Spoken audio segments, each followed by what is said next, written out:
C'est une promesse que j'ai faite et que je tiens. Nous allons voir dans cette vidéo pourquoi les parents se disputent. Oh, Charlotte, tout de suite, elle veut prendre la parole. Oui, ma petite. Alors, qu'est-ce que tu veux nous dire? Moi, mes parents, en ce moment, ils se disputent tout le temps. Et pour n'importe quoi. Mais alors, vraiment n'importe quoi. Ça peut être pour la vaisselle, ça peut être parce que la caisse du chat est sale, ils se crient dessus. Des fois, même quand ils sont dans leur chambre, je les entends se disputer. Et tu penses avoir une explication, ma Charlotte, par rapport à ces disputes? Parce que tu dois forcément te poser des questions et chercher des réponses. Avec Paul, on en a parlé, on pense que nos parents ne s'aiment plus. C'est comme s'ils ne se supportaient plus. Merci, ma Charlotte, merci pour ta franchise et ton analyse. Il se peut, oui, il se peut que tes parents arrivent au bout de leur histoire, mais ce sont les seuls qui peuvent le dire. Ah, mon tournesol, le professeur, a quelque chose à nous dire. Charlotte pense avoir une réponse, mais il existe en réalité toutes sortes d'explications. Et je suis sûr que si l'on demandait aux parents de Charlotte pourquoi ils se disputent, si ça se trouve, ils ne seraient même pas d'accord entre eux. Et oui, c'est ça. C'est exactement ça, professeur. Il peut exister un nombre infini de raisons pour lesquelles les parents se disputent et si ça se trouve, ils ne sont même pas d'accord entre eux sur l'origine et la nature de leur dispute.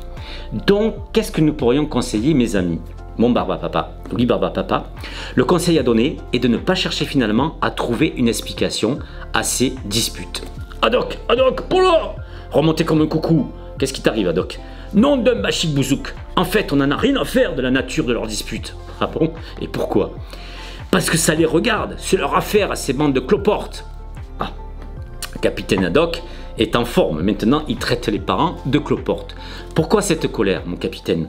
Ah, Haddock revient. Toujours la même colère, que je répète tout le temps, toujours la même chose. Ces disputes, ce n'est bon pour personne, ni pour les adultes, donc les parents, ni pour les enfants.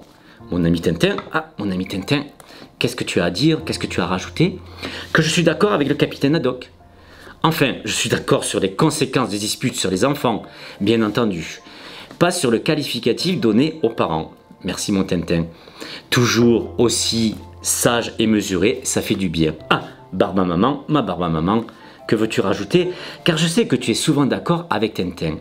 Je pense que les parents, s'ils ne s'entendent pas, s'ils ont à se disputer, ils doivent le faire en dehors de la présence de leurs enfants.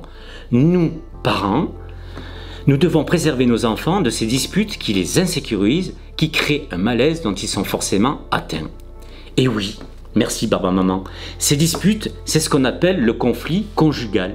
Conjugal, c'est un mot pour désigner la relation qui existe entre vos parents, une relation intime qui a donné lieu à leur rencontre et à leur vie commune. Cette vie commune, pour X raisons, peut se compliquer et donc leur relation, comme on le voit, se détériorer. Mais ça les regarde, c'est leur histoire de couple. Et mon Kevin a quelque chose à dire. Oui, mais si c'est leur histoire de couple, alors c'est une histoire qui ne nous regarde pas, à nous les enfants. Alors pourquoi ils se disputent à notre présence? Moi, mes parents, en ce moment, se séparent et non seulement ils se disputent, mais en plus, ils nous font participer à nos disputes, à leurs disputes et nous demandent de juger qui des deux a raison ou a tort. Alors là, mon Kevin, c'est la pire des situations que tu peux me décrire.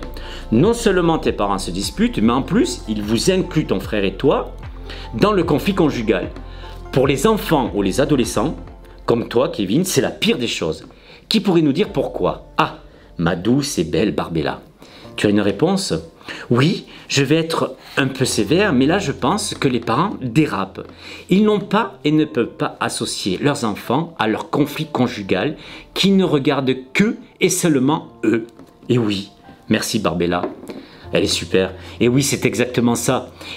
Les parents ne devraient pas vous associer à leur conflit car ils créent vis-à-vis de vous les enfants ce que l'on appelle un conflit de loyauté. Vous les enfants, vous auriez à choisir entre l'un et l'autre de vos parents. Vous auriez à juger l'un et l'autre de vos parents et quelque part à épouser la cause de l'un ou de l'autre. Or, un enfant n'a pas à être écartelé entre son père et sa mère, il n'a pas à prendre parti. Ah, le professeur Tournesol veut rajouter quelque chose. Oui, si nous comprenons bien ce que tu nous enseignes à travers tes vidéos, Tournesol, depuis tout à l'heure, tu as des problèmes pour parler. Si tu nous enseignes à travers tes vidéos, Papa Avocat, c'est que les parents qui se comportent comme ça, des parents qui associent, qui incluent leurs enfants dans leurs conflits, ne sont pas parents. Ils ne jouent pas, ils ne remplissent pas leur rôle de parents. Oh, très bien vu. C'est exactement ça. Et qui peut nous dire pourquoi? Mon barbiture, que j'adore, tout le monde le sait, mon sportif. Alors, qu'est-ce que tu nous dis? C'est une question de respect, le respect qui est à la base de la parentalité. Se disputer en présence des enfants, ce n'est pas les respecter, ce n'est pas les considérer comme des personnes à part entière. Des personnes, en plus, qui ont besoin d'être protégées, sécurisées et éduquées. L'éducation, ce n'est pas la haine, ce n'est pas la violence verbale. Oh oh, bravo mon Barbidur. Ah oh, Barbidur, mais ce n'est pas tout. Nous les enfants, nous devons entretenir des relations avec nos deux parents. Nous n'avons donc pas à choisir entre l'un et l'autre. Tout ce que nous voulons, si ça se passe mal entre eux, c'est qu'ils trouvent les meilleures solutions pour que nous puissions continuer à les voir l'un et l'autre et à vivre avec eux, même s'ils sont séparés. Et bien voilà, c'est ça.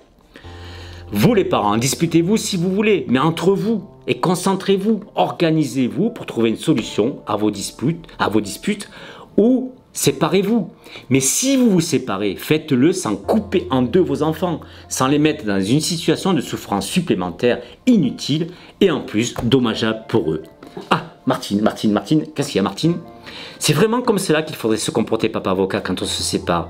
Mais malheureusement, on voit autour de nous que ça ne se passe pratiquement jamais comme cela. Alors pourquoi? Est-ce que tu aurais une explication? Et oui, j'ai une explication. À force de les côtoyer, ces parents qui se disputent et qui n'arrêtent pas de se disputer, j'ai bien fini par comprendre. Oh, mon Tintin, toi tu as compris? Oui, je pense qu'à travers les enfants, les parents se vengent sur l'autre parent. On atteint l'autre par rapport aux enfants, on le fait souffrir par rapport aux enfants. C'est un moyen. Et d'ailleurs, les juges parlent d'instrumentalisation des enfants. Eh oui, Tintin, c'est terrible ce que tu dis, mais c'est vrai. Mon Papa, oui, tu veux rajouter quelque chose? Oui, et en plus, les parents qui instrumentalisent les enfants essaient d'avoir le soutien de leurs enfants, donc de justifier ce qu'ils sont, les décisions qu'ils prennent. Les enfants sont alors placés au cœur du conflit. Et oui, et ça c'est la pire des choses qui peut arriver aux enfants, être le soutien de leurs parents, alors que ça devrait être le contraire. C'est terrible ce que vous dites, mais c'est exactement ça. Mais il y a une explication à ce conflit qui ne semble jamais vouloir cesser et que les parents ne veulent pas s'avouer. Oh, mon petit Paul qui depuis tout à l'heure écoute et ne dit rien. Alors, quelle est ton analyse, Paul? Moi, je pense qu'ils se plaisent les parents à rester dans le conflit. Le conflit, ça prend toute la place, ça remplit leur vie, ça les détruit, mais ça la remplit. Oh, bravo! Mais toi, plus tard, tu seras psychologue, parce que c'est exactement ça. Là, nous sommes vraiment dans une explication psychologique. Le conflit, c'est malheureux de le dire, mais il comble vos parents. Il n'y a plus que ça dans leur vie, ça devient un enjeu, le seul enjeu où tout se mélange. Vengeance, règlement de compte, trahison, reconstruction. Et mon tournesol, qu'est-ce qu'il y a? Oui, tournesol. Mais à quel moment ils se rendent compte de l'effet destructeur de ce comportement sur les enfants? Oh, Haddock, jamais! Oh, il répond à Tournesol, jamais! C'est pour ça que c'est une bande de cloportes. Allez, le capitaine revient à la charge.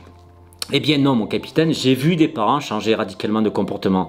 Quand ils ont mesuré, quand ils ont pris conscience de l'effet destructeur de leur conflit sur les enfants, sur leur famille. Pour le coup, ils sont revenus à la parentalité. Et oui, parce que quoi qu'il vous arrive, mes chers parents, vos enfants seront là jusqu'à la fin de votre vie. Quoi que vous puissiez reprocher à l'autre, vous serez parents des mêmes enfants et vous serez aussi importants l'un que l'autre pour eux. Donc un seul conseil à vous donner. Ah oui, ma Charlotte, c'est toi qui veux le donner le conseil? Oui, arrêtez de vous disputer. Séparez-vous et organisez-vous au mieux pour nous, vos enfants. Eh bien voilà, la vérité sort de la bouche des enfants. Alors entende celui et celle qui voudra bien entendre. Merci et à très bientôt. Ciao, ciao. Et je ne me suis pas trompé cette fois-ci.